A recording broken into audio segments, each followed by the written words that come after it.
Good day, everyone. I am Florence Nawebani. My co-researcher is Dr. Lucila Banse. Our paper is on functions of non-suicidal self-injury, or NSSI, among college students, key directions for school-based psychoeducational interventions. What exactly is NSSI? This is a rather confusing behavior that involves deliberately inflicting damage to the self or to the body through cutting, scraping, hitting, or burning, but without the intention to commit suicide. Now, why would someone intentionally hurt the self? This is exactly the question we wanted to answer in this research, especially that NSSI is common among adolescents. And since adolescents spend a great deal of their time in schools, teachers and school personnel are in a good position to identify and respond to students with NSSI. Unfortunately, practical approaches to NSSI in schools are still lacking. A contributory factor to this is the lack of basic awareness of what NSSI is and why do students do it. This study then attempted to contribute to this limitation by examining its functions. Specifically, this study attempted to determine the motivation behind NSSI among college students and how these vary across students who have current or past NSSI. It was hypothesized that the motivation of students with current NSSI differ from those with history of NSSI. A sample of 665 Filipino college students aged 18 to 25 from Nueva Vizcaya participated in this study. Of these, 502 or 75% reported no engagement with any form of NSSI, while 163 or 25% reported having engaged in NSSI. This implies that 1 in every 4 students engaged in NSSI.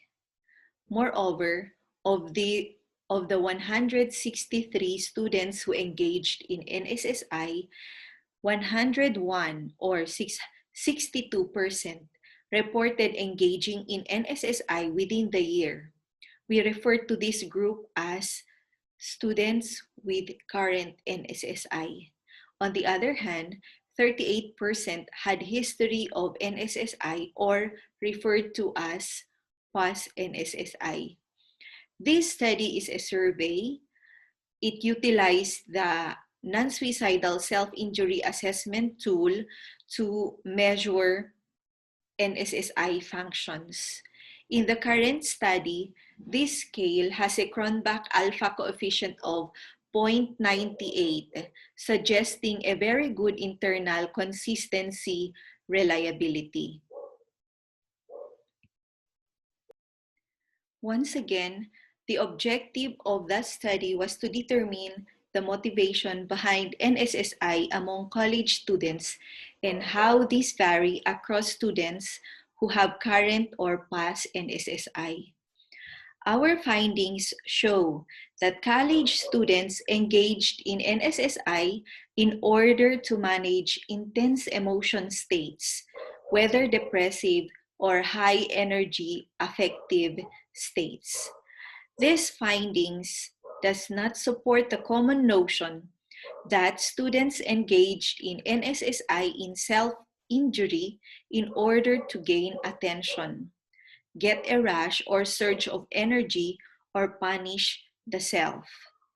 Secondly, the motivation of students who currently engage in NSSI differs significantly from those who do not or who did it in the past.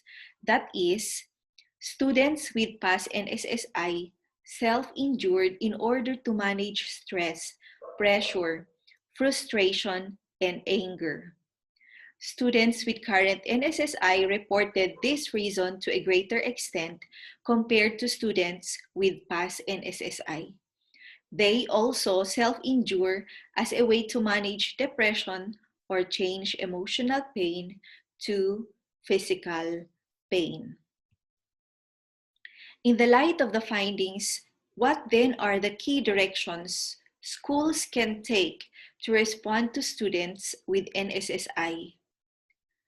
First key is to equip students with emotion regulation, coping, and problem-solving skills as a way to prevent students from turning to self-injury as a means to cope with intense emotional concerns. Secondly, teachers and school personnel can take on the gatekeeper role, wherein through their interactions with students and analysis of students' output in schools, like outputs in arts, poetry, composition, essays, physical education activities, and the like, they can identify and refer students with NSSI to school counselors. This leads to the third point.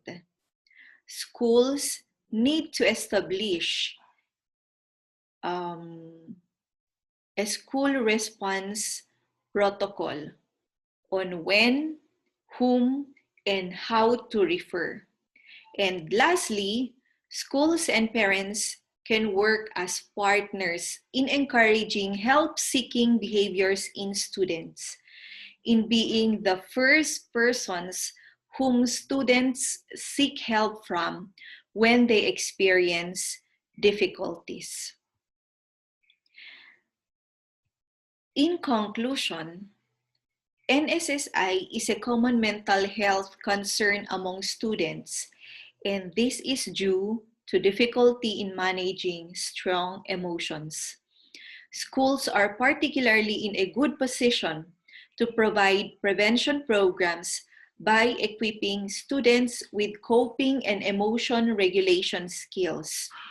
Schools can also train its personnel to take on the gatekeeper role so that timely intervention can be given to students at risk of self-injury. So this is all, and thank you very much. Here are some of the references of our study.